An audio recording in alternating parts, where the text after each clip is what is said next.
જામનગરમાં ગુરુદ્વારા ખાતે ગુરુ નાનક દેવજીની 554મી જન્મજયંતિ હર્ષોલ્લાસથી ઉજવણી કરવામાં આવી, જેમાં સમગ્ર ગુરુદ્વારાને રોશનીથી શણગારવામાં આવી હતી। જામનગર ખાતે ગુરુદ્વારે ગુરુસિંઘ સભામાં ગુરુ નાનકજીની 554મી જન્મજયંતિ ધામધૂમથી મનાવવામાં આવી રહી છે, જેમાં ગુરુદ્વારા ખાતેથી પ્રભાત ફેરી અને સેજ સાહેબનો આરંભ કરવામાં આવ્યો હતો, જે આજે 27 નવેમ્બરના દિવસે સેજ પાઠજીની સમાપ્તિ કરવામાં આવી હતી। તે પછી શબ્દ કીર્તન કે પછી ગુરુ કે લંગર મહાપ્રસાદનું પણ આયોજન કરવામાં આવ્યું હતું, જેમાં શીખ સમાજના ભાઈઓ બહેનો અને ધર્મપ્રેમી જનતા બહોળી સંખ્યામાં જોડાયા હતા।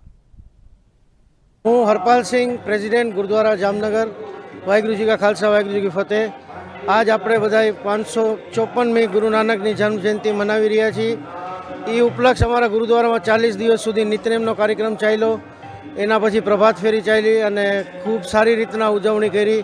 જામનગરના ઇતિહાસમાં પહેલીવાર, એ ગુરુદ્વારાના ઇતિહાસમાં પહેલીવાર 40 દિવસનું આયોજન કર્યું છે, જેમાં નિત્યનેમના પાઠ જે ગુરુ સાહેબ ગુરુ નાનક દેવજી બાણી છે જપજી સાહેબ, એનો જાપ કર્યો અને સંગતને લાભ આપ્યો। ગુરુ નાનક દેવજી બારે કહું તો એ એવા પ્રભુ છે, એવા ભગવાન છે કે જેને 554 વર્ષ પહેલાં એવું કીધું હતું કે આપણે ઈમાનદારીથી કામ કરવું, હકનું ખાવું, બીજા સાથે ભગવાનનું નામ જપવું અને બીજા સાથે પોતાની ઇન્કમ શેર કરવી।